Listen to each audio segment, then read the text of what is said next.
你知道我去南投有洗的一个大澡，跟我朋友睡一间，他打呼严重的程度就已经到我需要带 AirPod Pro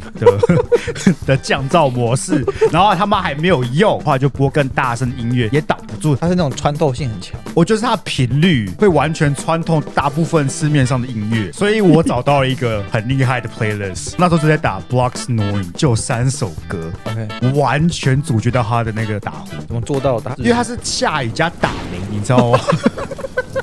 我觉得是打铃那一趴跟它的频率刚好打到了，你的环境很险恶哎，还没打雷，下雨的。但是超有用，完全就听不到了。